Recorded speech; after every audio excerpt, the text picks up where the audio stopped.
So just one bit of technicality. The microphones are those little black devices you see on the table. Please try not to cover them up or otherwise create a lot of noise on top of them. Yeah, if you're rattling potato chip bags especially. That's all we'll hear, and then you'll hear from the community that you blocked. Yeah, right. So just be mindful of that. When we come to our community input time, we'll use the table at the end for folk to do that. So I do hope that people that have wanted to provide public testimony have signed up so that we can plan accordingly for your input at the end of the meeting. First of all, we'll start down here. We have a new member, Amanda Cobb, who comes to us from Trillium as the healthcare representative on the committee, and so we welcome Amanda to this august body. I had a chance to get acquainted with her on a tour of affordable housing, so great to have you here. And then let's just go around the room. Everyone else, introduce yourself. Jacob. Jacob Fox from Homes for Good. Dana Gray from the Eugene Mission. Lucy Venice, Mayor of Eugene. Rick Kincaid, Community Health Centers. Chris McAllister, Consumer. Lacey Henry, Homeless Youth Representative. Sean Van Gordon, Springfield City Council. Steve Manella, Lane County Human Services. Alex Dreer, Lane County Staff. Pat Farr, Board of County Commissioners, and Mr. Chair, thank you for excusing me after about 15 minutes of this meeting. We're doing the kickoff for Operation Welcome Home Veterans in Corvallis today. Fire and Trap Sheriff. Stephanie Jennings, City of Eugene Staff. Ann Williams, Denise. Dave Haverland, Department of Veterans Affairs. Sandra Larson, pardon me, Mayor of Veneta. Paul Solomon, Director of Sponsors. Diane Aldridge, HSD Staff. Okay, thank you. And because Pat does need to leave, I'm going to change the order. And so I'd like to go to the Chris McAllister. Oh, wait, we don't have those here yet, do we? Let's do the consent agenda. Hang on. I just want to acknowledge that I'm going to have to leave early today, too. So. Yeah, but I'm not going to, I only excuse one per meeting. This will be an unexcused absence. All right. I got a note from my mother. Let me do two things real quickly. The consent agenda is in your packet. We just need to approve the minutes from the September 9th meeting, as well as to accept the financial that I think is attached there too. Is it not? Yes, it is. Does anyone need to discuss anything that's in the consent agenda? If not, then we'll accept that consent agenda as approved. So I'm going to go ahead and move to the winter strategies discussion so that Pat and Paul can be here for that conversation, and then we'll return to the agenda from there. Chris McAllister has a resolution that is actually arriving shortly that you'll have in print. So Chris, can you sum up that resolution for us? Sir, thank you. Resolution of the Poverty and Homelessness Board to advise the Lane County Commission and all relevant parties to seek effective and immediate winter and public safety focused sheltering options through the county and city partners establishing winter camps on county properties, organized efforts to increase current capacity of shelters and diversion, and establish locally focused programming through partnerships with providers to develop strategies for potential housing emergencies related to weather, health, fire, or economically originated instability. That's the general premise of the resolution. And tell a little bit about the specifics, the recommendations that you've put in there. Therefore, due to the fact that we need to have data-based decisions and be able to set our benchmarks, I'm asking through this resolution for the allowance for managed and trained unmanaged safe sites for unhoused camping and toileting. And I asked for the minimum capacity to be set by our point-in-time data, which we collect every winter, and so that way we can set plans forward for the next winter and make sure that we're trying to at least achieve what we know to be in our community. Increase supports through our funding and resource allocation to agencies, organizations, and sites that step forward to meet this need, and doing so within the months of March through November, so that way we have pre-winter planning for winter. Also assessing and weighing our outcomes for pilot projects and year-based contracts with regards to their efficacy and usefulness to the people inside the programs, and also establishing work groups and agenda items to aid in the action-oriented and organizational aspects of the PHP. So essentially, we want to be able to utilize our resources and our strategic plan to help map out successful change for people who are unhoused during the winter. Would you like me to give an example of one of the county ideas? Give one. One of the ideas was looking at trying to open up a closed county park that's closed for the winter that has bathroom, shower, and other amenities to be able to have campers who are living in campers or trailers who would be otherwise towed, otherwise not have anywhere safe to be, and be able to have them there in a stable spot unticketed for the winter months, and thus be able to integrate into existing services, or if we find a need that is uncovered, that we can start to maybe work on those gaps. So that gives me a good segue to ask Pat to make a motion so that we have an actionable item that we can discuss. Thank you, Mr. Chair. We had I met with the Mayor Vinnis and the chair, and with the Councillor Van Gordon, and we talked about the content and intent of Chris's resolution, and wanted to get it into a form that really is actionable by the Poverty and Homelessness Board through a recommendation to the elected bodies that are represented here on the Poverty and Homelessness Board. We have a winter strategy, and we do have we have safe sleeping places for people throughout the county. Tonight, for instance, out on Highway 99, St. Vincent de Paul's winter, their MASH tents, the Dusk to Dawn program, they have capacity for 117, I believe it is tonight. In addition, the county has a temporary camp that has been fairly well recognized in the news. Beyond that, we need safe and clean sanitary places for people to sleep safely at night. So the motion that I'm going to make is a request to the jurisdictions that are represented here by elected officials. That is the jurisdiction of Veneta, Springfield, Eugene, and Lane County. And Mr. Chair, I'd like to make a motion. I move that the PHB elected representatives of Veneta, Lane County, Eugene, and Springfield carry a request to each jurisdiction to seek sites on public property or in cooperation with business and places of worship inside the jurisdiction to consider for temporary use, car camping, or placement of designated Conestoga huts, and that the item be considered by the second week of December. So just to clarify, this would include then that the county look at county campgrounds as Chris suggested. Exactly, and if I get a second, I will elaborate on that ever so slightly. Is there a second? Second. Mayor seconded? So what this means in practicality is that the cities mentioned, Springfield, Eugene, and Veneta, each do have an initiative in place where they're looking at campsites. This is a request to get them to do it quickly, to do it now, so we can have so we can get a response by the end of this winter. Well, before the end of the winter, before the winter really starts. As what it means for the county. Well, first, what it means also for the cities is to be in cooperation with the chambers of commerce to begin to identify potential places of business that could provide such sites. And we're not talking about large sites in general. We're talking about one or two placements in a lot of different scattered sites that are self-managed, but the placement of sanitary facilities and garbage disposal, for instance, would be at the expense of whomever is operating the parking spaces. For the county, we don't have a Chamber of Commerce, so we wouldn't be working with the Chamber of Commerce per se, but what I would be carrying as a part of this motion to the county would be a request to open some of our county parks that are closed for the winter. We have parks that do have campgrounds, which wouldn't be off the table. That would be the one at Richardson, for instance, has a number of campgrounds that aren't being used for the winter. We do have a caretaker in place. Armitage, probably less of an opportunity, and Harbor Vista, probably less of an opportunity. But the other parks involved would be such as Orchard Point, which is closed for the winter but does have a caretaker, Richardson Park, which is closed for the winter but has a caretaker, and the Dark Park, which is Zumwalt Park.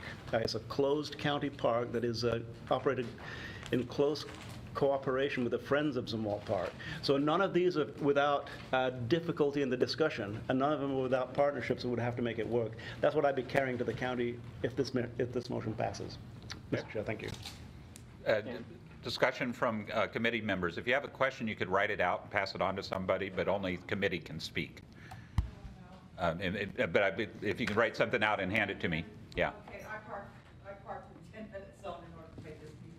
but is there a place where I can go to a meeting and voice? Sure. So are you going to stay for the whole meeting?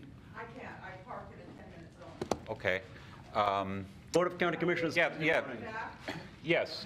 The county commissioners would be a good place for that, or city council, either one. Yeah. Okay. Really supportive. I think the request makes a lot of sense. All the jurisdictions do a lot right now, but like in Springfield's cases, we have the money allocated to expand this program. We have to go out and find sites. And the conversation that I'll have on Monday with my colleagues is that may take us going out and sitting with people like Shelter Rights Alliance and making the asks ourselves. And I think we're going to find support among the Springfield Council to actually go with people and sit in front of people and say, hey, we need sites to get through the winter. Thank you, Sean. Any other comments? Mayor? I'll just comment from the city of Eugene. We have a robust car camping program. I would like to see it expanded. And I think we've had some conversations with the chamber, partly in response to the proposal to put a temporary shelter on the city hall, and an interest in, how can businesses step up and be supportive. And I'm thinking this is a way that businesses could do that. And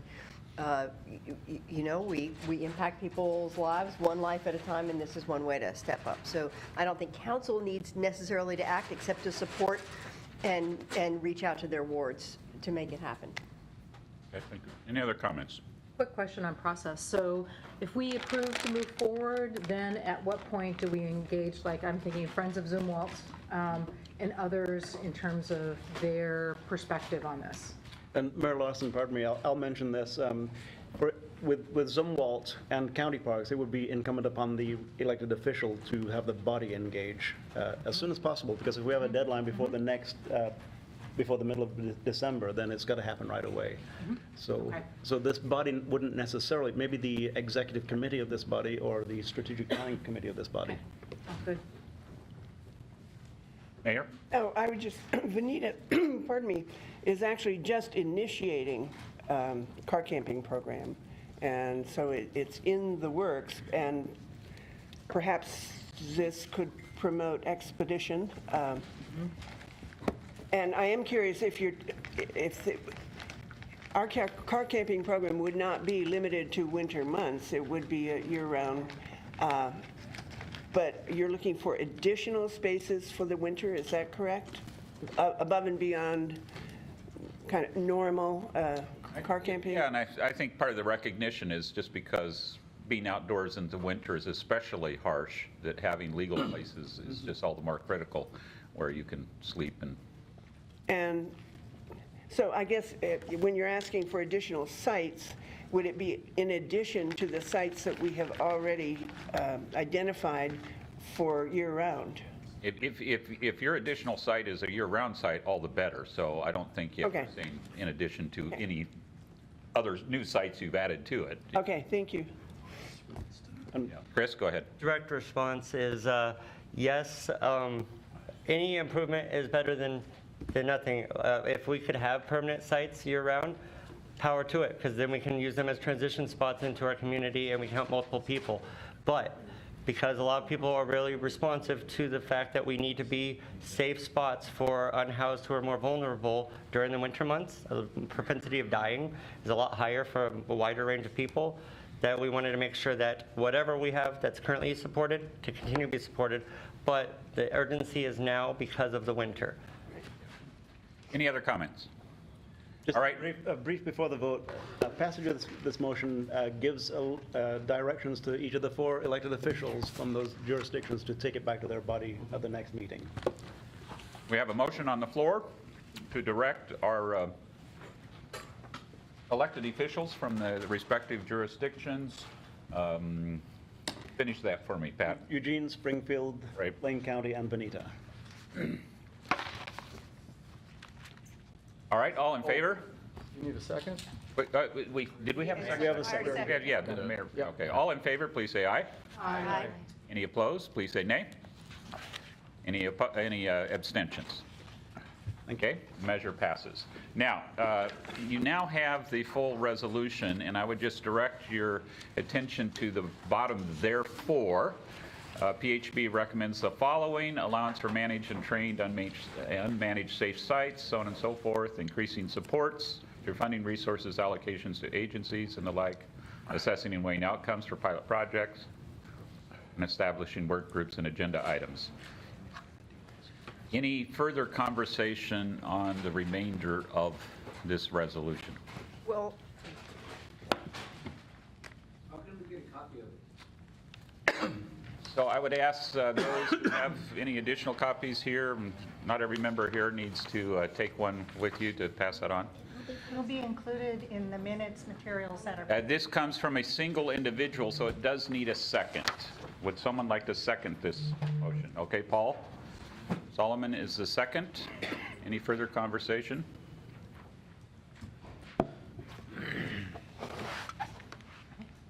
so, just clarity. If we approve this motion, we're just approving the Poverty Homelessness Board's recommendation that we explore these things. Right. Director And Spahn. I think it would have to come back to the executive committee to figure out some action Right. of who to go to. And Right, right. Because there are a lot of devilish details in this. Yeah, yeah. Are there existing committees that can take on some of the details, or Right. do we need to form a new committee to address some of this? All right? Just a clarification, what is a trained unmanaged site? So within, may I respond? Yes, please, Chris. In regards to basic first aid accessibility in response to de-escalation training, we need to at least have a couple people on site who can help wind down. If there's one person on the site, well, then they need to know how to respond if there's an emergency, if there's a place for any kind of needs that they have to address, that they are given that before they occupy the space. If there's a larger site camp, that several people know the fire or emergency procedures, so that way it's there. We aren't there to babysit, we aren't there to tell them how to do things, but we are there to make sure that they're safe within any occupation of public land. So be self-managed? Self-managed. Somebody would be trained? Yes, and that standard would be set by whoever is managing the property as best by their codes and ordinances. Thank you. John? I just have one comment, and I think it's to piggyback off what Mayor Venus was saying, that, right, this is a recommendation, I think, to explore that and have some conversations. There are a lot of details that would have to be worked out, and, you know, and a lot of questions that would have to be answered to make sure that we're not saying one solution for everybody in Lane County. Some of the things that are outlined in here, you know, like Springfield couldn't get behind, but there's a lot of things we could, right? And so we just, I think, have to get to that next part of the conversation. All right, any further comments? Not, then let's take a vote. All in favor of the resolution, please say aye. Aye. Any opposed, please say nay. Any abstentions? None. Okay, the resolution is approved. All right, then moving on back to our agenda announcements. I know Pat had one, but he had to leave. Now I've forgotten what it was. Okay. I'll do that at the end. Well, let me just re-announce that if any of the members of the public would like to speak at the end of the meeting, we do need you to sign in. And then you'll have 3 minutes each at the end of the meeting. All right. Then moving on then. Subcommittee report. So I know the Shelter and Supportive Housing Committee is the one probably people are most interested in. They had a lot of discussion about the situation with the camping downtown that's now moved out to 99. And so, Lucy, Mayor, I'm looking at you. I guess I'm on. I guess I'm on for that one. So we have our next meeting coming up on Monday afternoon at 2 o'clock. We have a couple of critical things on the agenda. We are looking forward to a report on the Highway 99, how it's structured, how it's managed, perspectives from St. Vinny's, from the county, and I think from the EPD. So we'll talk about that since it's still kind of in flux, and I think it would be helpful to all of us to understand what its status is, where we think it's going. We will talk a little bit, I think, assuming there's time on the agenda, we will talk a little more about this car camping proposal and what some of the issues are in there. And then Alex, do you have the agenda in front of you? There's a third piece. Do you have a copy of it? The supportive housing. The proposed shelter and support house, there's a third one, and my mind is going blank. I have the minutes, yes. No. The agenda? Yeah, the agenda. And what does he want to know? I think there's one more piece on the agenda. Yeah, so we have the camp, obviously, and then the downtown shelter. Oh, downtown shelter conversation, right, how could I forget that? Yeah. And then we'll, I think, have another conversation about where we are with some downtown facility, recognizing that there's still a need for some presence downtown, some resource downtown for folks who are there. So those will be the three items on the agenda, and they're all big, and we have a short meeting, so we'll see how robust that conversation is. But the goal was to be tracking all of these moving targets that we have. Okay. So I invite people to come.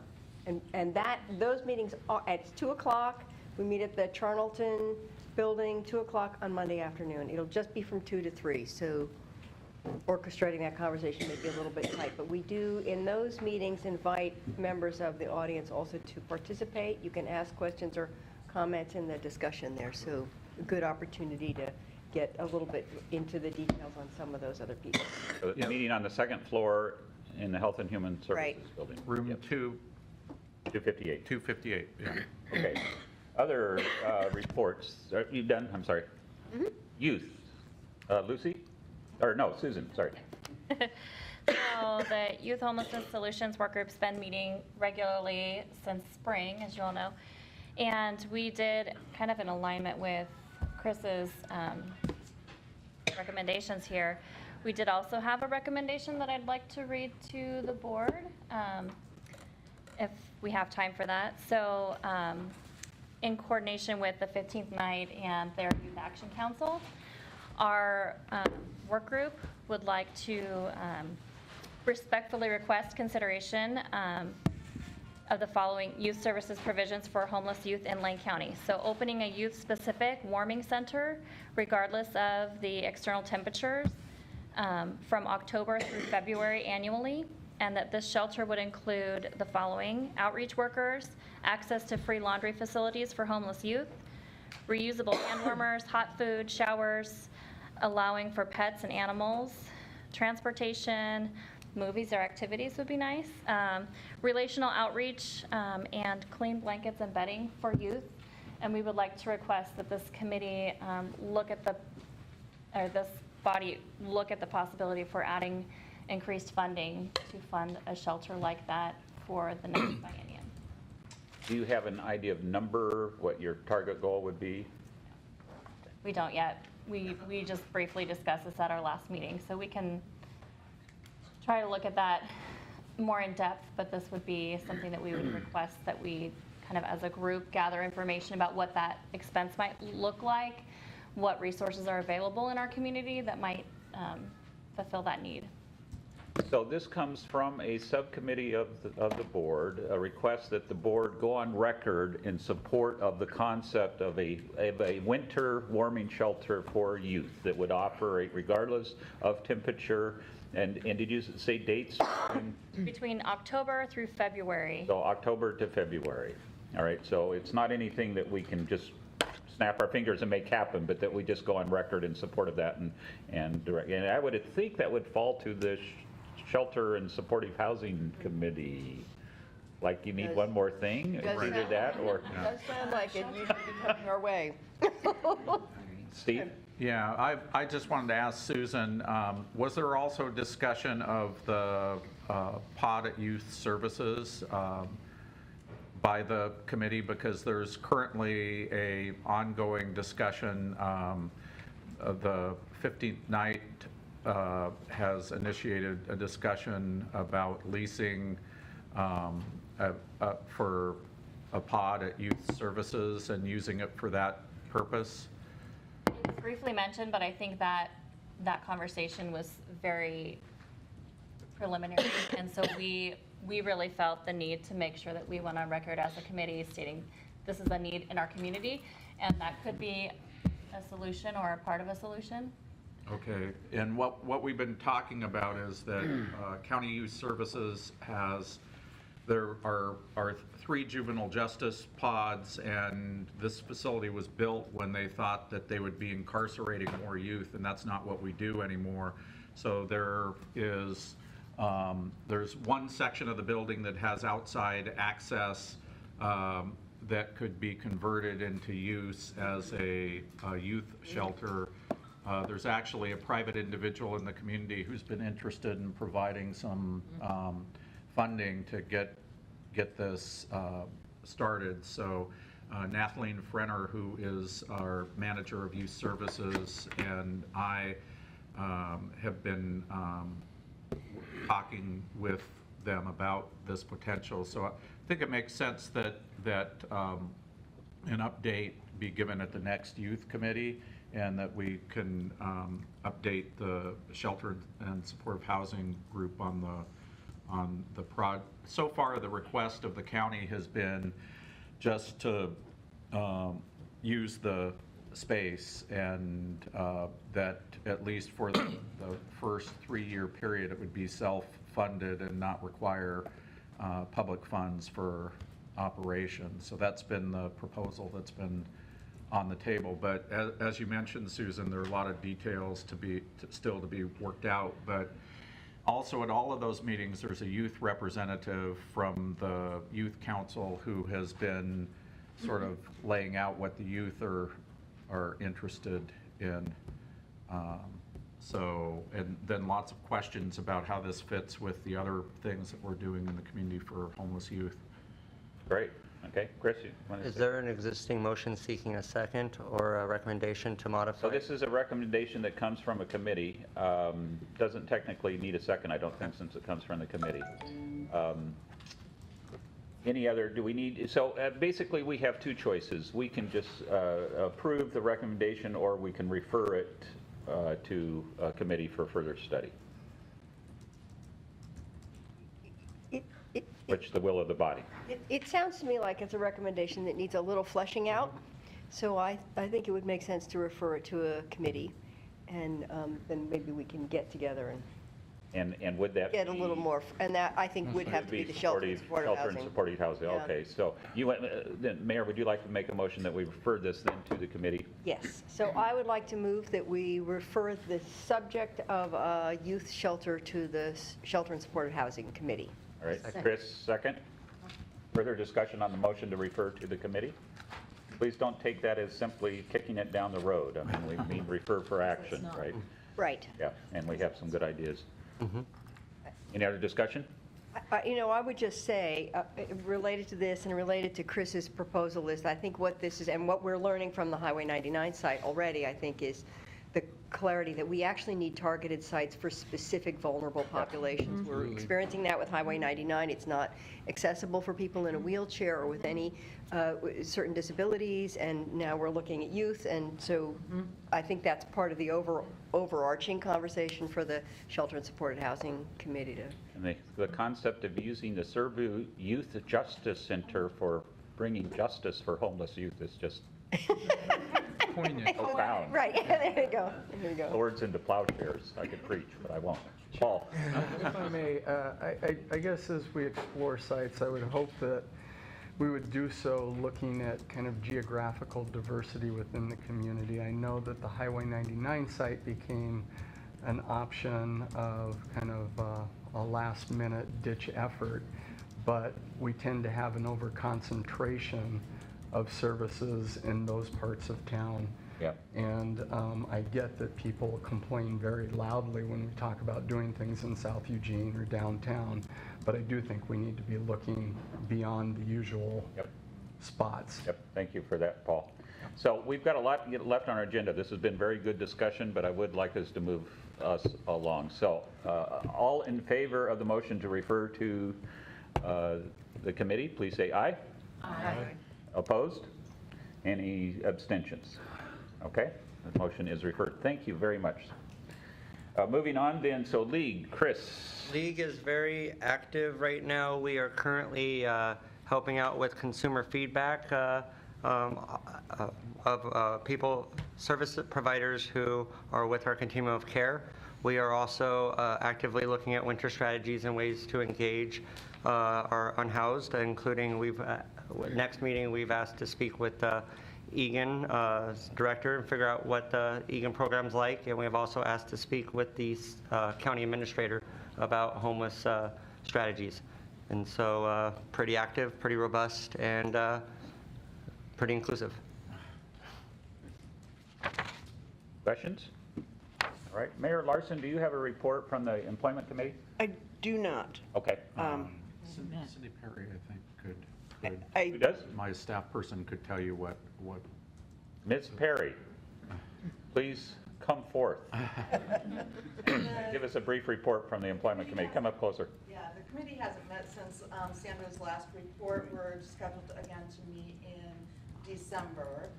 But from the last meeting, one of the action items that did come out of that was to convene the libraries in Lane County to talk about services in libraries, workforce services in libraries, where their gaps are, and maybe what their needs are, and especially for the rural areas. So that's what we're working on. Great, thank you. And then lastly, I would just report on the Executive Committee. The Executive Committee met on October 18th, had some of the same discussion, but particularly on the TAC report, which we will be receiving the full report of that on December 10th. Is that what I'm remembering? By the end of the calendar year. Or by the end of the year. Okay, so look forward to that. Healthcare Committee. Rick, I didn't mean. Just briefly, the Healthcare Committee has looked at its primary initiative areas, one of which was really addressed largely in Chris's resolution, increasing the number of safe sites. Our second portion is improving the care coordination and discharge planning related to patients going in and out of different environments through the healthcare system. And so our efforts will be directed at creating some concrete recommendations to the healthcare entities that are already participating in that work. And then the last area will be increasing the number of services available in sheltered environments. So we'll be coming up with some significant, I believe, significant strategies to help improve the availability of services for the sheltered environments. So that'll be the work going forward. We'll have additional recommendations coming back to the group. All right, thank you, Rick. All right, Alex wanted to make a request of our committees. All right, so we receive updates in these meetings from the subcommittees, and it's an idea that subcommittees could create quarterly reports that are written down. It would be the responsibility of the chair and the committee members to put those in there, and that would allow for the public and the committees to better track progress of all of our subcommittees. So be thinking about that as we come to year-end report for the year-end. Yes, in particular, we have our Poverty and Homelessness Board report to the Board of County Commissioners that's due February 15th. That's our annual report of what have we done this year. Very helpful. All right, in your packet, I would refer you to the point-in-time count methodology that Alex is going to lead us through. All right. So as a reminder, the annual point-in-time count is coming up. Nationwide, continuums of care are asked by the Department of Housing and Urban Development to complete a point-in-time count at least every other year. In our community, we choose to conduct a point-in-time count every year, as it is strongly recommended but not required by HUD, and it also helps us trend data of who is experiencing homelessness in our community year over year. In Oregon, we do, and nationwide, we do the point-in-time count within the last 10 days of January every year. January is chosen because it demonstrates in the depths of winter who does not have social support or resources available and is experiencing homelessness during that time, and to consistently track at that time year over year. So this year, our point in time count would be January 30th, 2019. And that's the last Wednesday in January. We have traditionally done the point in time count on the last Wednesday of January for consistency. I'm going to go review our point in time count proposed methodology, and it's up to this body to approve it or create additional recommendations, and you have this in your packet. And also a reminder that the point in time count data is directly reported to Congress. This is how Congress can understand what homelessness looks like in our community, since every member of Congress is not going to physically come to Lane County and see for themselves. So this is a great way to show them. It also helps us demonstrate the need and our excellence in counting and efficiency to substantiate our requests for funding to help us address the issue of homelessness. And we know that the point in time count is only a snapshot. The collecting and taking the survey is always voluntary. No one is forced to complete the survey. So we know it's only a snapshot, but it is a very good source of information to help us look at benchmarks as far as who's experiencing homelessness in our community. So if you look at the data last year, the 28 count, we had a record number of volunteers participate in the point in time count, and that demonstrates the level of community involvement and interest in helping be a part of the solution to address homelessness. We had 300 volunteers last year, which has helped us project and plan to be very strategic this year. You can see the highlights of the counts, the numbers. 1,642 people were counted, which includes, you can look and see how many people experiencing chronic homelessness. Essentially, the data demonstrates that any given night, over 1,000 people are experiencing unsheltered homelessness in our community. So the 1,600 number counts people who are in emergency shelter that night, that's 412, and then the people we counted on the unsheltered on the streets. Last year, we developed robust mapping strategies to look at the county, and we mapped hotspot locations based on input from law enforcement, community advocates, people with lived experience of homelessness, people who are in the field, street outreach doing this work, as well as Parks and Recreation, Parks and Open Spaces staff. And building upon the success of our mapping efforts, here is the proposed methodology for the 2019 count, which is on the second page. Here I'm talking about the unsheltered count. The methodology for the sheltered count remains consistent from last year, which is all conducted in Service Point. So the unsheltered count will take place in metro and rural areas in Lane County. This includes streets, parks, encampments, food pantries, access centers, schools, and other places not meant for human habitation. So a reminder, for the purposes of our point in time count, we utilize the definition from the Department of Housing and Urban Development of homelessness, which means residing in a place not meant for human habitation, which does not encompass couch surfing, housing instability, but you have a place to stay but you don't know where you'll go. We understand those are housing instability is an additional need, but for the purposes of the point in time count, we're counting literal homelessness based on the HUD definition. So this year, we would like to utilize Lane County maps of the cities within urban growth boundaries, utilize those to designate geographic boundaries and areas, essentially an area to canvas for the unsheltered count, and send pairs of volunteers. We always send volunteers out in pairs or groups so that no one is alone, to give them an assignment of approximately half a square mile, so that we can ensure that there's full canvas of those geographic areas. And again, we would utilize hotspot data, all the data compiled of where people are based on working with our partners. Another idea is to have regional leads and regional hubs for volunteer check-in and out. Last year, the main check-in and out spot was at CALC offices, calc offices, thank you for your participation and active engagement with the count year over year. So we propose having regional leads, and the regions would be divided here's an example. Regions would be Eugene, Springfield, Veneta, Westford and Oak Ridge as one, Cottage Grove, Creswell, and Lowell as one, Florence and Dune City together, Junction City, and Coburg together. So the idea is there would be regional hubs where volunteers can check in and out. There would be a regional site lead who could be staff. We'll still develop the details as far as whether they're Lane County staff or community partners. And the leads would be responsible for organizing a community space where volunteers could check in and out, recruiting volunteers, but all volunteers would be recruited through one central application process that Lane County manages, and streamlining that process. Additional proposals would be that this year's point-in-time count take place during a 2 to 3 hour window.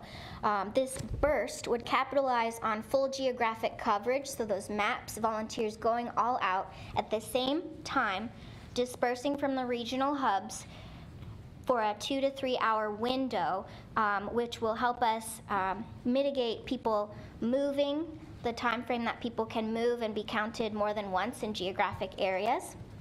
And the count would also take place during daylight hours for ease of finding individuals experiencing homelessness.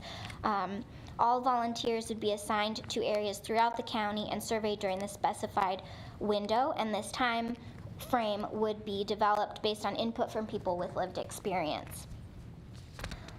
Volunteer engagement would be similar to last year, where we had robust social media engagement, an online volunteer application, and online volunteer training. And in particular, having an online option helps for rural volunteers to be engaged and trained and ready and not have to travel to city centers if they are not able. The survey tool to improve the unsheltered count data quality. The survey tool will be updated to make it more conversational in nature. Every year we improve upon this based on feedback from volunteers and people who take the survey as far as how do we adequately ask the questions in a way that people understand what we mean to ask. As in previous years, survey enumerators will ask the respondent's name and birth date, and information will be deduplicated. We have a very robust system to deduplicate the count so that we know that we are not counting individuals more than once. For new questions in the survey, adding a question in the point-in-time count survey is a thoughtful process because we're already asking many questions. It takes people's times, and these are very personal questions, so we do not take adding questions lightly. The proposal to add questions would be adding a question to cover domestic violence experience and whether people are currently fleeing domestic violence. Sexual orientation, we know nationwide that people with different sexual orientations disproportionately experience homelessness, but we have not asked sexual orientation in our PIT count in the past. Presence of pets or companion animals to help us demonstrate the need of people who have pets or companion animals when we know that current shelter options do not allow pets, and pregnancy. We've had many requests for data around pregnancy of people experiencing homelessness, so we propose adding those questions. We also propose that the main method of survey collection would be electronic. Last year we had the app Survey 123, and we would utilize that again, and paper surveys would be available upon request. And we're looking into ways to have mobile technology available for volunteers who do not have personal devices they could utilize. And in addition, we're looking to organize a youth-specific point-in-time count that would occur counting off of the same day, January 30th, because that would help us synthesize resources that we're using to organize the count right now. If we conduct a youth-specific count during that time, we can report it for the next continuum of care application. We anticipate a youth homelessness demonstration program grant opportunity will arrive sometime early in the year, and if we conduct a point-in-time count for youth early in the year, we'll be able to report that. So we propose to work with the Youth Homelessness Solutions Work Group, which we've already had discussions about a youth-specific count, as well as the Youth Action Council, part of 15th Night, and the Poverty and Homelessness Board, to develop what the youth count would look like and what makes the most sense to engage youth to participate. Okay. Sean? I've got a couple of questions, and then I do have to be your third person to excuse yourself. I've got a 1 o'clock call. You still got a majority, so we're fine. Quorum. Every time I see the methodology, I get happier with it, right? For something that continues to grow and like to drive accuracy and data accuracy, right? You guys continue to put the pieces in place that really drive rigor in the point-in-time count. The point-in-time count feeds so much of what we do around here, so I appreciate it. One thing that when you use mobile devices, and I don't know if this came up last year, when I've seen people survey in the past with mobile devices, in that 2 to 3 window, they run out of power, right? Because you're getting power at the end of the day, and people don't have essentially the power in their mobile devices to carry them through that kind of constant updating throughout the year. It happens when people politically canvass. It happens when they take surveys. So there might be an opportunity to, I don't know if it's personal power packs, maybe it's a volunteer giveaway, right? Something that helps sustain that, because that would impact data quality in the long term. Thank you. That's a really good suggestion to ensure that we ask volunteers to make sure everything is fully charged when you start, and potentially have battery packs available. I will say that the Survey 123 app, you can use it when you're not connected to the internet, and then once you're connected to the internet, you upload it. Yeah, I found it very easy to use last year. Cool. So what I'd like to do, thank you, Sean, is walk us through piece by piece to organize the discussion a little bit better. Yeah, but I want to do it by section, all right? So that we have an organized way to proceed. Are there any questions or comments on the mapping section? Yes. Sure. So the counts will only occur within the urban growth boundaries of incorporated cities, and no counts outside of urban growth boundaries? That is not necessarily the case. Our target, we haven't fully developed what the maps all will look like. Our target is for city centers. And again, this is projected based on the number of volunteers we had last year. If we had the same number of volunteers this year, it would make this possible. So it's all contingent on volunteer capacity. But based on the maps that we had last year, the target is metro areas and within urban growth boundaries. But if there are hotspot locations that are known, we will certainly send people there. And the plan is that if there are encampments, areas that are more hidden, street outreach and trained professionals will be sent to those sites, and not lay volunteers. I was just trying to track what I need to ask my staff to do for rural identification. And if we're not doing rural outside of UGB, I'll save them the task of documenting those. I think we want that. Let's chat more. We want that, yeah, absolutely. Mayor Larson. Yeah, I would be curious to know how you would identify the rural locations where people should be surveyed, the so-called hotspots. And then who organizes that? So I'm the organizer of the point-in-time count. Regional leads would also be responsible for helping, based on the information we receive from law enforcement, coordinating with homeless advocates, people who know where are the hot spots that we know, but we're also utilizing maps. So you're just volunteers are asked to canvass within that geographic area. And then I can answer a little bit of that. So in years past, I've asked our patrol division to, in their routine activities, to identify places where they see homeless camps, and to identify by a description or address if they have it. It's often a cross intersection of 2 highways. And then I provide that to HNHS staff, and then they use that to develop where we send people to count. That was my question, is that if we're only doing urban growth boundaries, then I can save the task of our patrol division creating that roster this year. But we'll stay the course, and then if you don't need it, then you don't use it. Okay. Any other questions about mapping? Okay, regional leads. Any questions, comments on that? I just want to say that seems like a really common sense, great idea. Yeah, so thank you for that.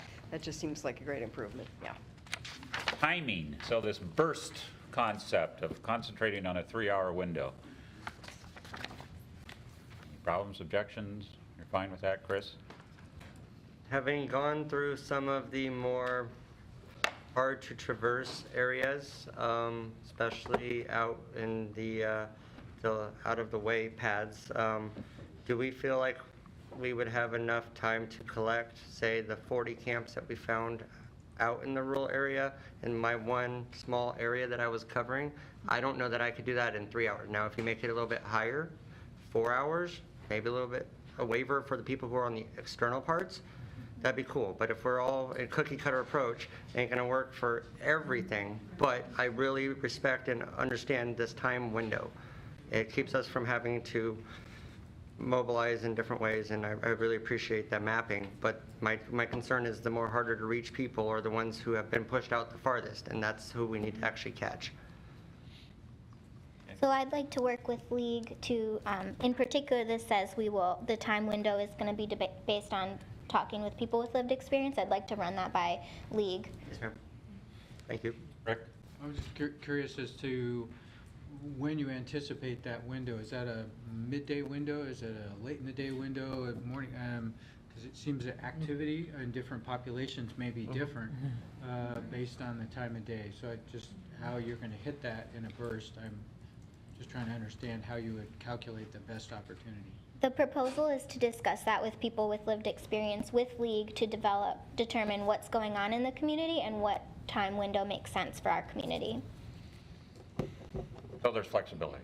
But I think the idea of keeping it in daylight hours is the one thing that I've heard, and the other is if we can keep it to a limited time so that we don't double count people because they're moving around. And just to clarify for the youth, the entire point in time count survey is all one survey, but there will be a youth-specific engagement that will not necessarily be within the 2 to 3 hour window. The youth-specific count is separate.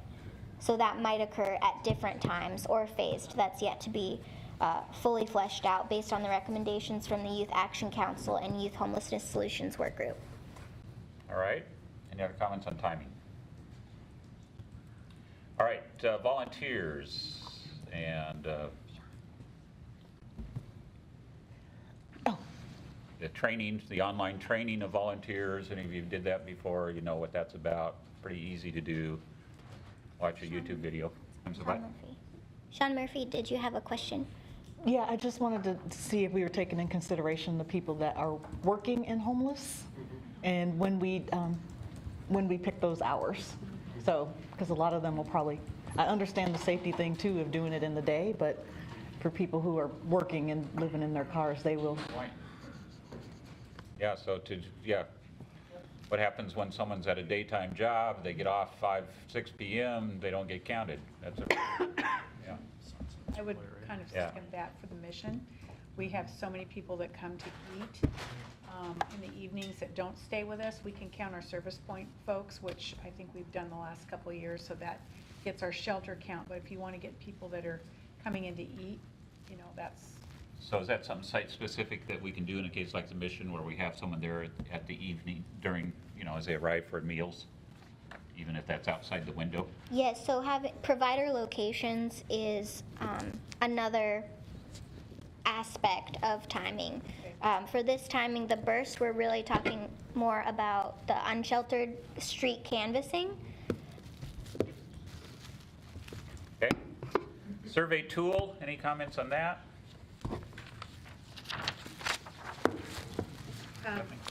One comment I have is if people can identify if they have children that are not with them. And so this is something that has come up. Do you have a child that is either in the foster care system or staying with friends and family, because we're trying to use this information to assess what kind of housing needs people have. And so sometimes people present as singles, that they are actually part of a family that they're just not together with.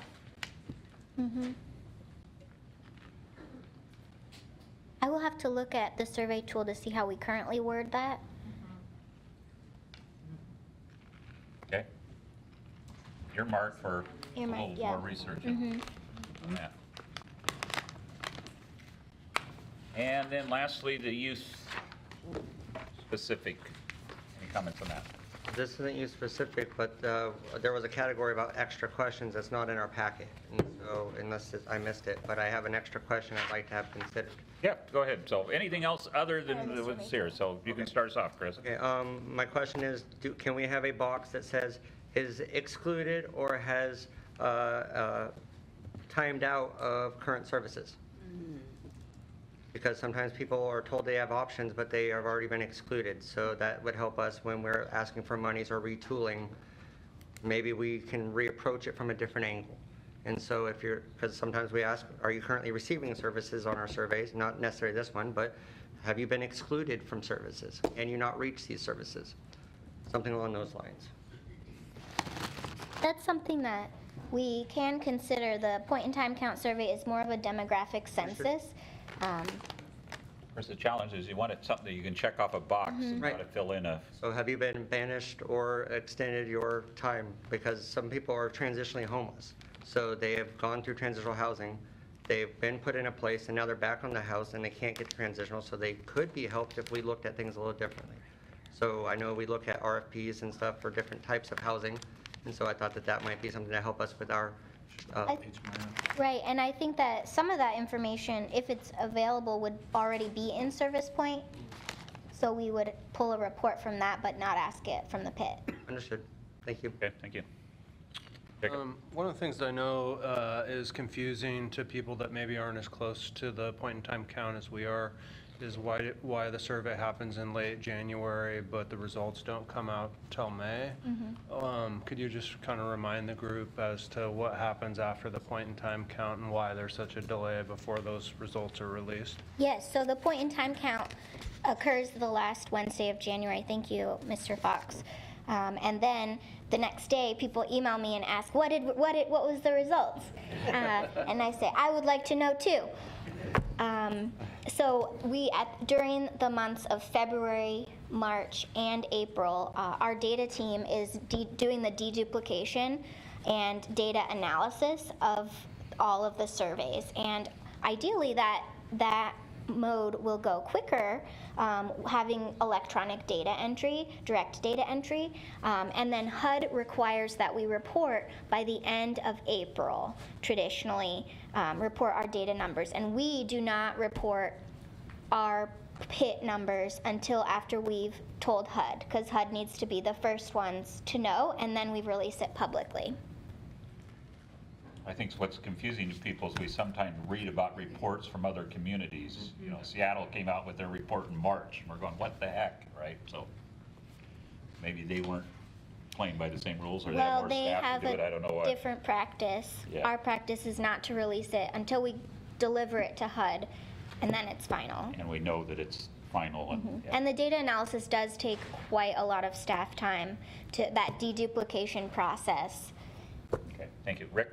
I just had a request related to sort of the literacy of the survey tool. There's more of a tool.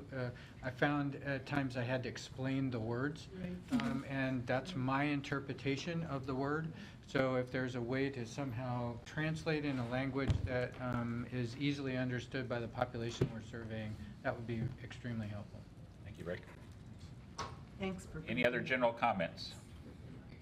Do we have any clarification regarding the Hispanic question? Because we had a gentleman who had a problem with having, he said, I'm white, but I also speak Spanish. I don't feel like I said I'm already counted when I picked white. Is there a separate box to where we can have that easier to walk through for people? So we train volunteers about this question. It continually comes up. What the survey question asks, what is your race? And then there are options, including white. And then what is your ethnicity? And that is Latino, Hispanic, or not Hispanic. And continually we have confusion among volunteers that we try and clarify during training. That is the way that the census asks us, and that's the way HUD requires us to report it. So we cannot remove those questions, and we do ask that you have to ask both of those questions, and there's always an option to refuse or say, I don't know. Thank you for the clarity.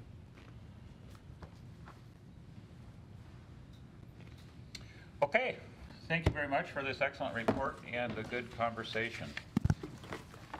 We have a good Oh, we need to approve the report. I'm sorry. All right. We need to approve this report. I just thought it was informational. So we have received the report and to approve the methodology, because it is a change in methodology. Thank you. To approve the point-in-time process. Second. Has been motioned and seconded that we approve the point-in-time methodology. Noreen made the motion, Diana, and Chris seconded. Okay. Any other discussion? All in favor say aye. Aye.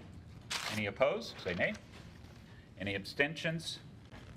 All right, so approved. Thank you very much. We have 12 people that have signed up. Last call, if there was anyone that didn't get to sign up. All right, so I'm going to take these in the order, and fortunately we have a good 27 minutes. You are allowed 3 minutes, and we'll stick strictly to that. If anyone is less than 3, it certainly helps. I have a last-minute question that I should have asked go ahead. previously.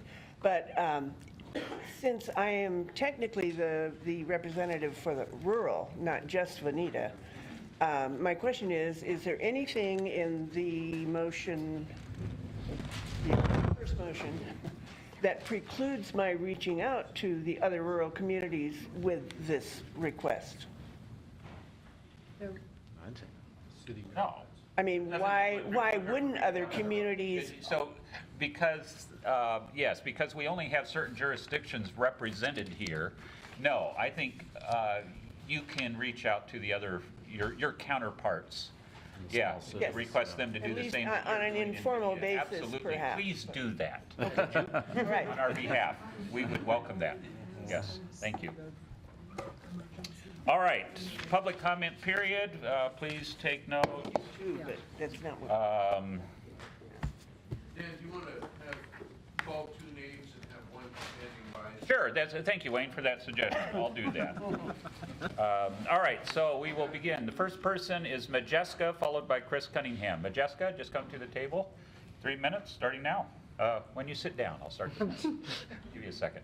Hello, Majeska C-Screen with A Community Together. I just want to thank the county commissioners and all of you for the fact that these meetings are now going to be webcast and available online. And I also want to thank the several volunteers who tried to video occasionally from the beginning. The first one was Hugh Massengill. The second one was David Hazen. And the third one was Todd Boyle. But there was never the possibility with volunteers from the community to make sure that it was consistent, and certainly it wasn't as accessible as this will be now. I hope it'll be easy to find on the county website. And I think we all know that these issues are so much, there's going to be so much required in the way of public support and being more visible. The great work that you're doing is, I think, nothing but a big step forward. So once again, thanks to the county commissioners and all who made it possible to get the funding in place to be able to do this. Thank you, Majeska.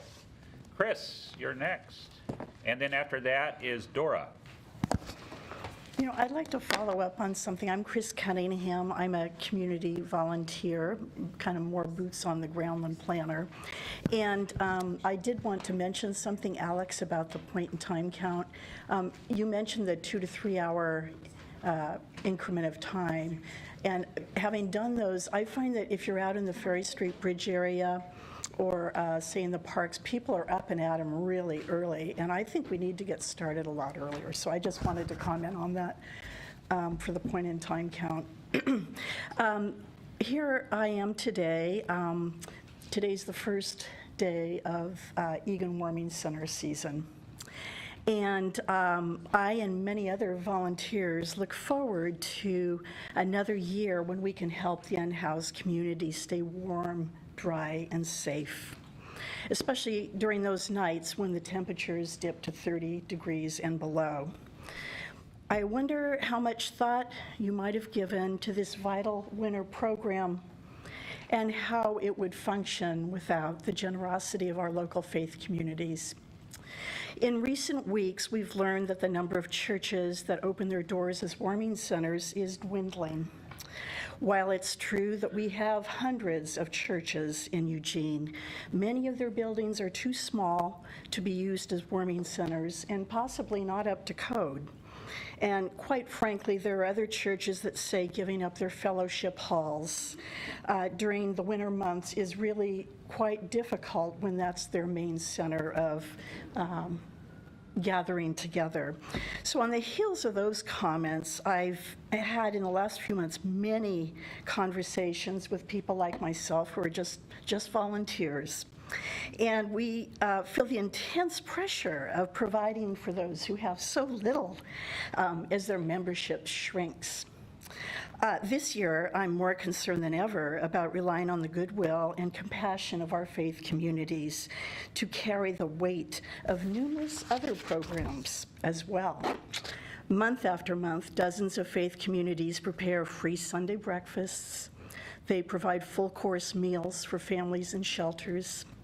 They prep and serve free meals at the dining room, and they package food at the food banks. And lots of them just have a real informal program of giving out brown bags with sandwiches in them.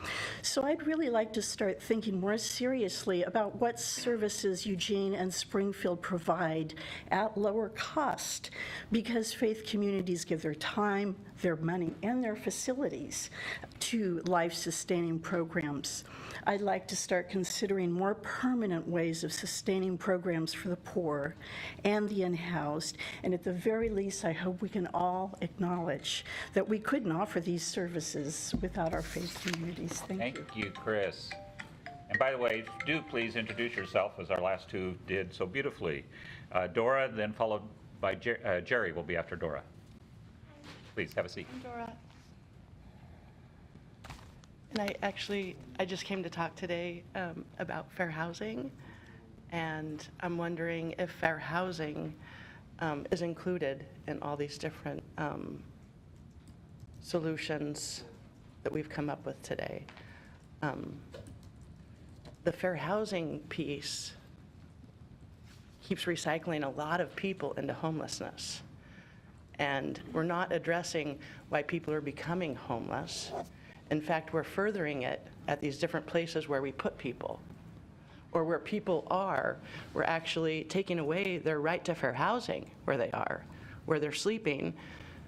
Somebody that has a little bit more money or isn't down on their luck has made a decision that the right to have fair housing doesn't exist because of poverty. And the right to fair housing is something that we have to talk about. People in shelters also, as a HUD rule, qualify to have fair housing. There isn't a line that we draw where people up here get fair housing and people down here don't. For some reason, I feel like in Eugene that line has been drawn, only because I've been a victim of housing discrimination. And that's what made me homeless for 3 years. The point in time count never counted me and my children. Also, the privacy and confidentiality has led to several hate crimes on my family. And I'm really worried about the safety of the people that have already had their rights violated, and they're scared to talk about where they are. They're scared they saw the sheriff drive by, and they're worried about them being evicted from where they're at. So they don't really want to talk about that they live there. They don't really want, they know that their fair housing rights will be violated in a tent just like they were violated when they had bricks and mortar. And so we have to address the number one problem that keeps shoving a lot of people into homelessness, and it's called fair housing. And without fair housing, we have a lot of eviction, and we'll always have a lot of homeless people. People need to have housing that is safe and is equitable. And if we have that, we're not going to have this big problem. And I really feel like housing people, we won't have mental health problems, and Sean won't be as busy. And that'll be great, because the very first thing that happens to a person, just try to deprive yourself of sleep and food. To push people far away from those services does create a health and safety problem for the outskirts, but also for the interior of Eugene and downtown. Please, can we address fair housing? Thank you so much today. And by the way, I would say the committee members will go through all the public comments, and if you have a specific thing you want to respond to, just make a note of that, and then we'll have your response afterwards. Thank you very much, Dora. Jerry, and then after Jerry is Wayne Martin.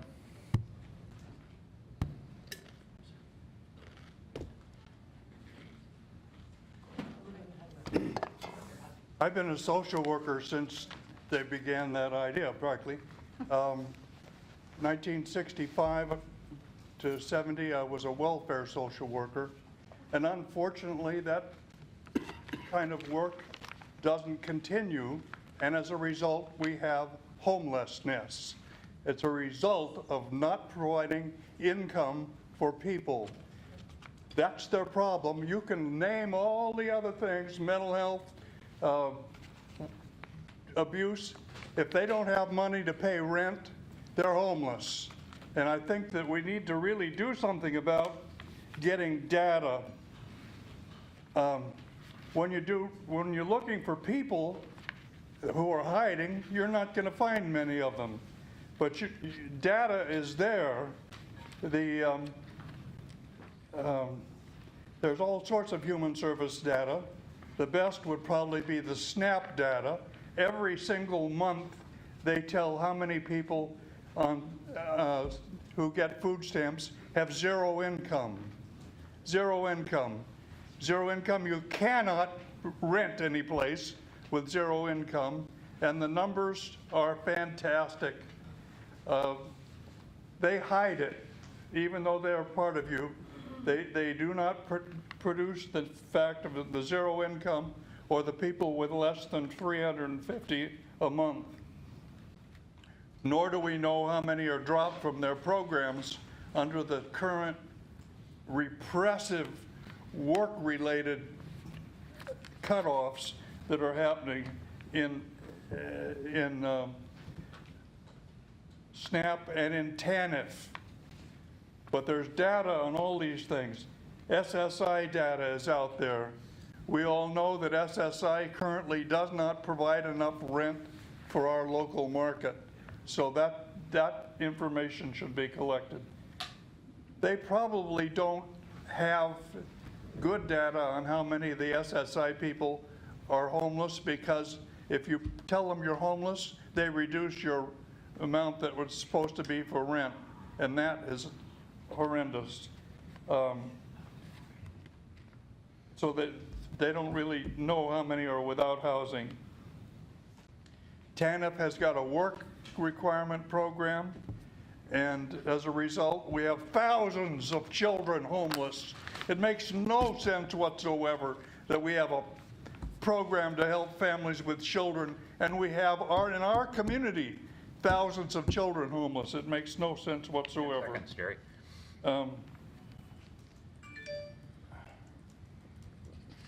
We're with a very good university, and what we need is somebody to help you with research.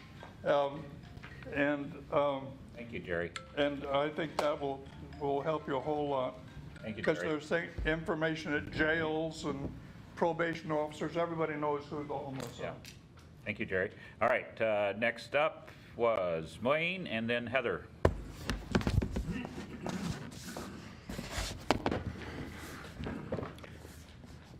Thanks for the opportunity to speak.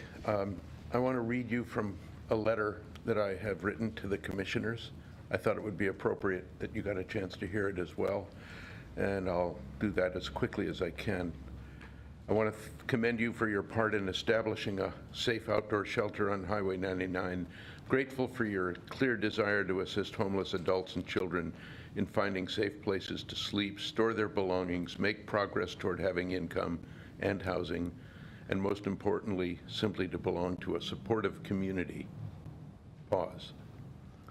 2 years ago, I and others wrote a preliminary proposal to address the dearth of places where unhoused people can be legally sheltered in our county. It appears as an attachment to this letter. I ask that you open that and consider its contents. It may be a good starting point. It was called, at that time, Tense 4.10. It's now known by a different name. It's been revised. I can send it to whoever wants it as an attachment to this letter. Meanwhile, let us all remember that Lane County does actually indeed have a shelter that it is providing. I'm referring to Mother Nature. The outdoors, which currently shelters the majority of Lane County's homeless citizens. Until we build a more conventional shelter and find more housing, the outdoors will continue to be the only shelter we have to offer. On Tuesday, I challenged you, the commissioners, to be the breakthrough we thought we had achieved with the City Hall site until their decision was reversed.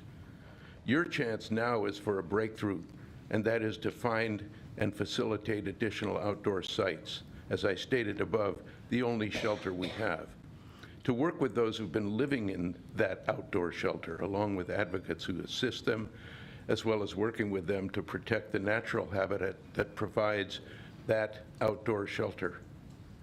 That means the county procuring temporary sites ranging from small to mid-size, where mutual aid, well-being, medical provisions, safety, and adequate sleep are provided to those needing it. A small group of us have been meeting recently, and there are those of us who have been looking for rest stops for several years now for our own purposes like Nightingale. We're very familiar with the wide variety of properties that can and should be considered. We're eager to share our findings with you and work with you to implement these sites one at a time. 10 seconds, Wayne. Okay. We ask for the opportunity to work side by side with you in locating and setting up these secure sites before the weather becomes even more of a threat. We feel it can be a very productive collaboration. Please email me or phone me, and I can set up meetings and Thank you, Wayne. time with you. Thank you. Thank Okay, you. Heather next, and then I think it's Lynn Douglas or Lonnie, I'm not sure, after Heather. Please, Heather.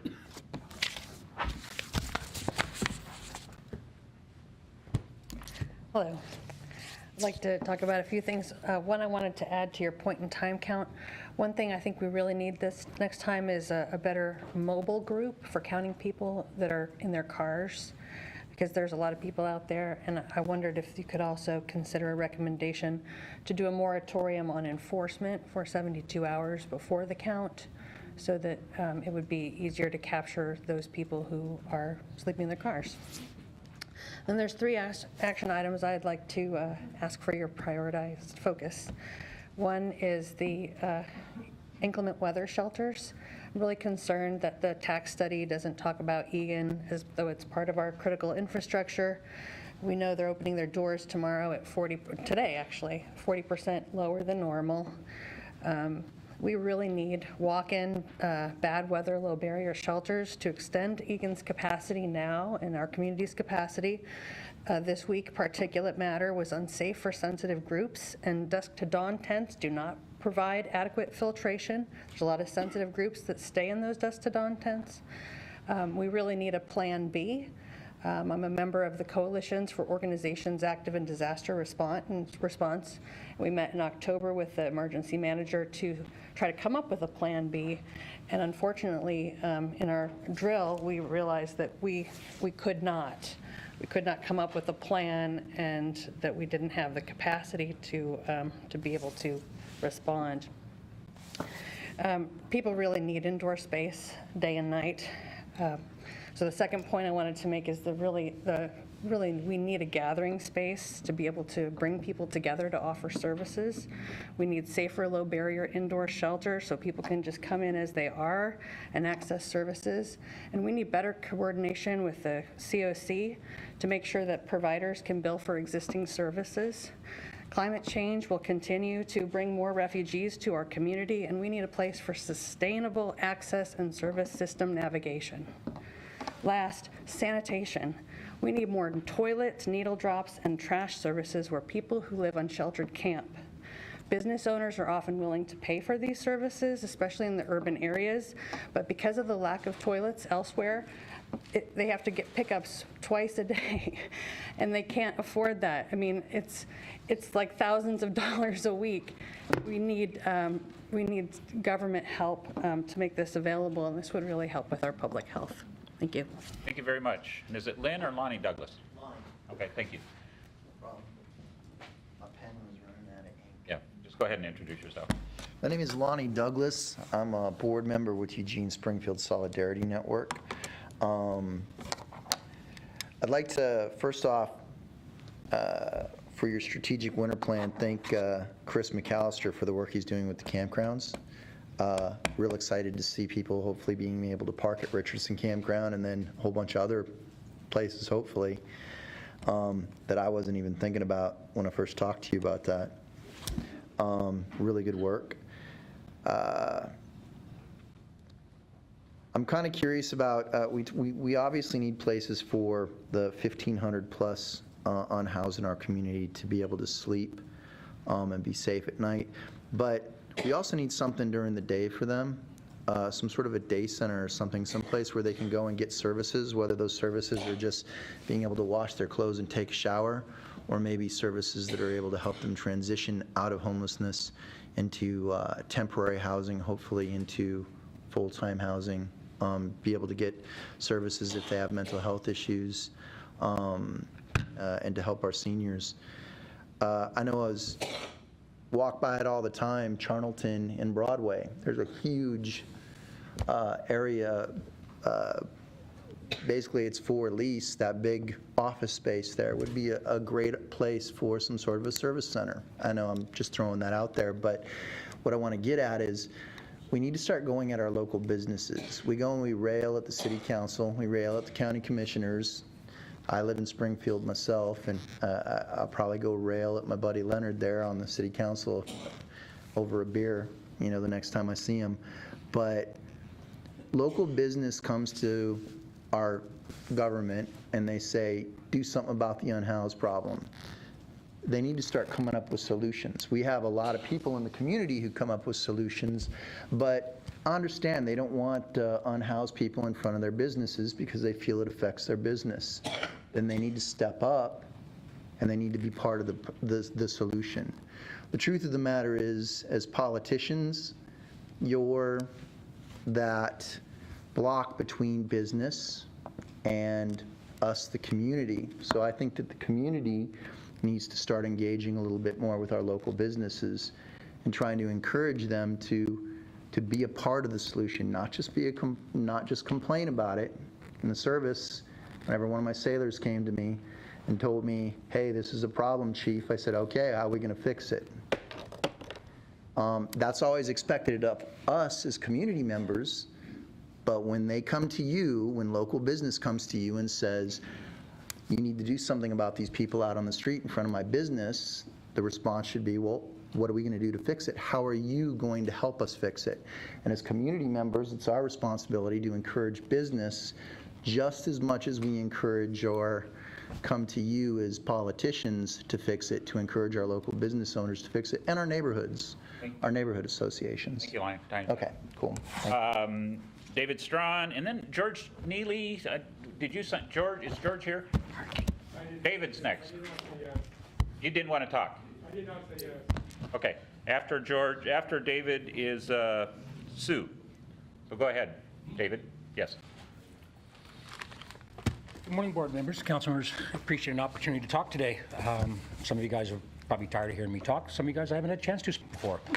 I'm David Strahan. I wear a lot of hats.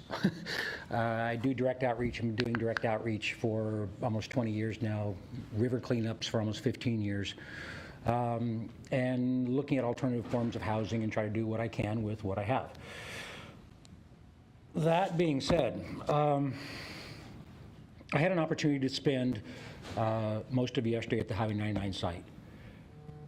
And it disgusts me when I have a 6-year-old kid run up to me at a homeless camp and say, "Hi, my name's Scooter. What's your name?" That's not a place for kids to grow up. There's currently 2 families living outside that Highway 99 camp. There's currently 3 veterans living in there. There's almost half a dozen disabled that have problems with mobility living there. How are those people supposed to access the sites across the street where their services are rendered? We're failing. We're absolutely failing. And part of that burden lays upon the board members and commissioners here who don't aggressively push these things through and push through alternative types of shelter and look at alternative types of housing, such as self-managed camps, micro-housings, and expanding our car camp program.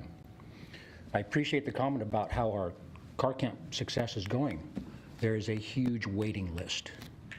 I talked to a family who had a warming fire in a pot in the middle of a parking lot last night with 2 kids who were trying to stay warm, tearing pieces of cardboard into a soup pot to make a fire. You guys, we can do better than this. I know we can. Sorry for my rambling. That was the key point I wanted to make. Given the current lack of shelter space, sanctioned camps, and alternative options, I'd like to see a recommendation move forward by this board that the city mandate in every neighborhood and ward space for self-managed camps. Not downtown, not in the WIT, in every ward and every neighborhood. This is a community problem. This isn't something that's going to be solved by the WIT or the downtown or the DBA. I also encourage to invite those people who are stakeholders identified as downtown to some of these neighborhood meetings.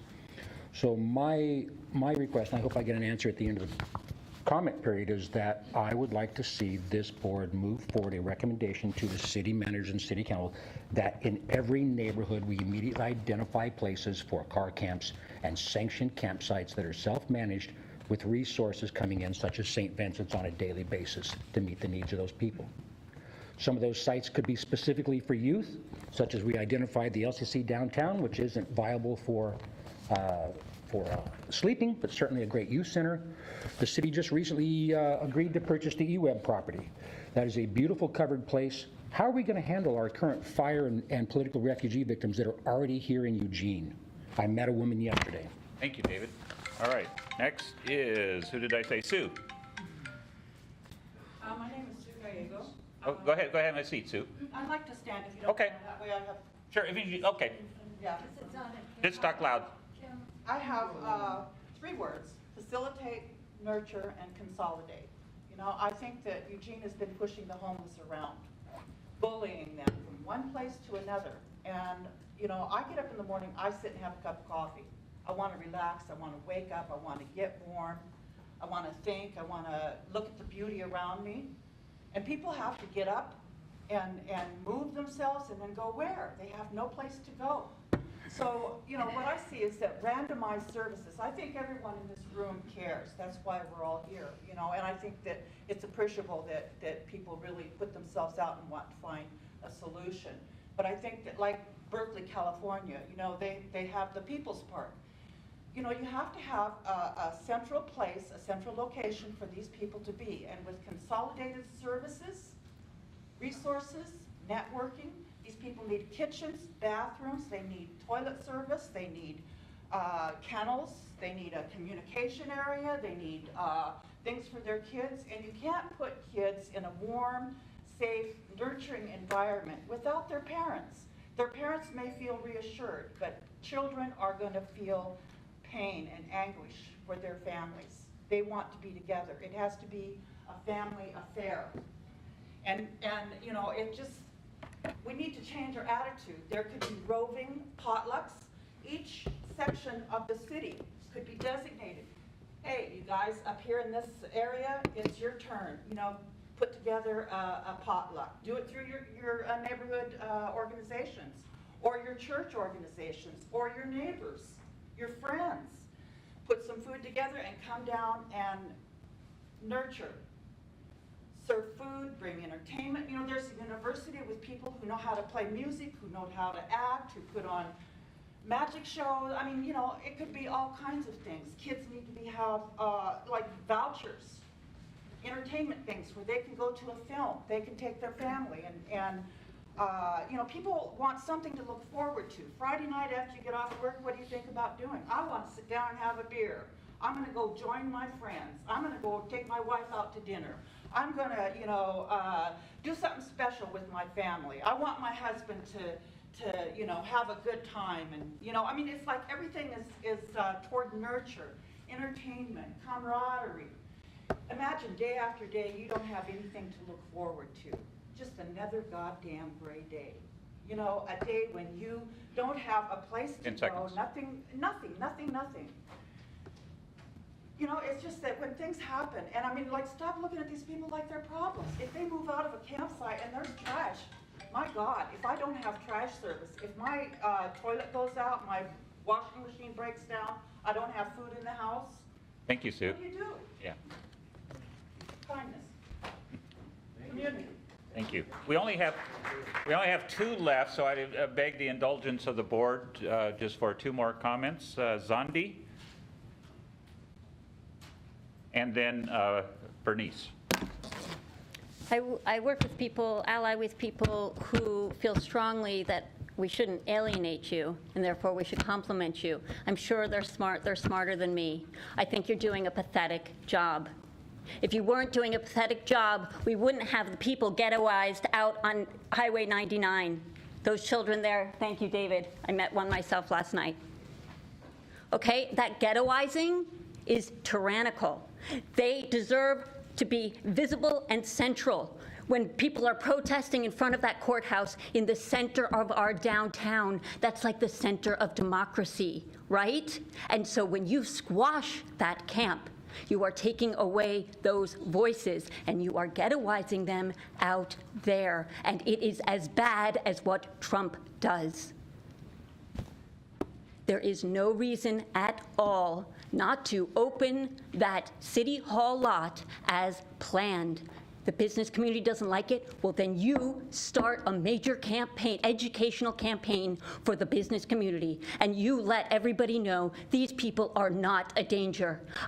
My children and I have hung out with them all, and they are some of the goddamn kindest people on earth. And you start that educational campaign and stop letting the people with money and property be bullies. And in the meanwhile, Commissioner Farr is not here, but at their last meeting, the county approved a 5-year tax break to Umpqua Dairy, who makes $76 million in revenue every year. This is a replication of corporate America where all the funds are going to the top, right? And being leached from the community. And as we know, Mayor Vines oversaw an approval for a MUPTI tax break. It could have been a 3-year, but no, the full 10-year tax break to subsidize, let me tell you, downtown, studios under 500 square feet planned to rent for $1,177, 2 bedrooms for just under $1,700, and 3 bedrooms for $2,700. This was subsidized by our city. And finally, Bernice or Bernice? Sure. Hello, my name is Bernice. I actually work with Springfield's Housing and Development Board. I'm listening to all this and I hear a lot being covered, but not for families. It is a bigger problem than we even know. I know it comes out like, what, 11% of it, but we stay under the radar. No one wants, I mean, we don't want people to know we don't have a home. Our children don't want to, their friends know they don't have a home. We don't want to be harassed. We don't want our kids taken away. So there is quite a big community of families that are out there. And the parking program or shelter for the night, sleeping in your car, have you ever tried doing homework with your kids in a car and make dinner and all that? It doesn't work. So I really, we can focus on getting them some kind of shelter, but then also focus on the problems of what is causing the homelessness. and that is the rent. Too high. There should be a cap. And we got to build houses. But that's all I really have to say. Thank you, Bernice. Okay, that concludes the public comment period. Response, Chris? Thank you, everybody, for sharing your experiences, your passion, and your interest in doing better. Just so we know, that there are works and efforts that are focusing on the toileting, on the sanitation, on the access to have cleaner spaces and be able to prep. It is a slow, rigorous journey for some, but a lot of us are keep on speaking, and so please give us a chance as a body who are not, we are an advisory board. We ask our elected officials to consider these considerations through data, through experience, through practice. We work these out through your guys' engagement. So while there have been decisions made in this community, this body did not make those decisions. This body gives advice based on what you guys say and what we see with the data. So please bear with us. Know that we care about the families, we care about the kids, the veterans. We have been working very hard, and we are not going to stop now. So thank you. Thank you, Chris. Others? Excuse me, could I just John? add one more comment to what I was saying earlier? And that is that when I'm talking about having people in a central location, having kitchens, I'm talking about people being able to facilitate their own needs. They can organize for meals and organize for the trash pickup, for the security, for the, different needs. Sure. They begin to form a community in which they're vital and making a contribution, and then have a way of interlocking with the community at large in order to rise out of that situation. Okay, thank you, Sue. Sean? I just wanted to appreciate Dora, who brings up the piece, because I think we talk a lot about people with serious mental illness and substance use, but we also are not always focused on the trauma that occurs to people who don't fit into those categories when they're living on the streets and to their kids. And that's really distressful, and I think a lot of times we forget about that it's traumatizing for folks to be homeless, whether you have a serious mental illness or substance addiction. So thank you. Thank you, Sean. Any other comments from, and as chair, I get to make the last comment. And just want to note two things. One, I particularly appreciate, Chris, your comments about the faith community. As a pastor of the downtown site, that it's still in flux. But one of my pet peeves has been that churches have been almost entirely the backbone of the Egan system. And I'm very thankful for the community volunteers, because churches can't do it without the community people. But it has bothered me that we haven't had a public building. And I thought the good out of the closing of First Christian as the downtown site was going to be there was going to be a public building that was going to be used. That didn't work out. So I'm very disappointed in that. But I can announce that we've worked out a solution where First Christian will host the meal, and then folks will move to St. Mary's Episcopal is the current plan. So there still will be a downtown site for the Egan Warming Center. It's the good news. But again, my pet peeve is I would like to see a public building as part of this network. And lastly, I just want to just appreciation again for the comments, anger even. I mean, yeah, we all need to share our passion and our feelings and express anger at the situation. And I really appreciate in this community, at least in this group, that we understand the problem is not the homeless. The problem is the condition and the lack of services and all the things that have been talked about here. And let's focus on the problem, not on the people who are on the street and the ones that are suffering. So thank you very much for that. And just simply to, I'm supposed to summarize our thank you. No, did you say? Yes, we're on, thank you. We are on recess for December, so our next meeting is January 17th. And we will be here. I want to also give a shout out to the city and the library. Thanks for the use of this room and being able now to stream these meetings and make them available on video is very appreciated. So thank you all. Meeting adjourned. Thank you for the minutes. Yeah.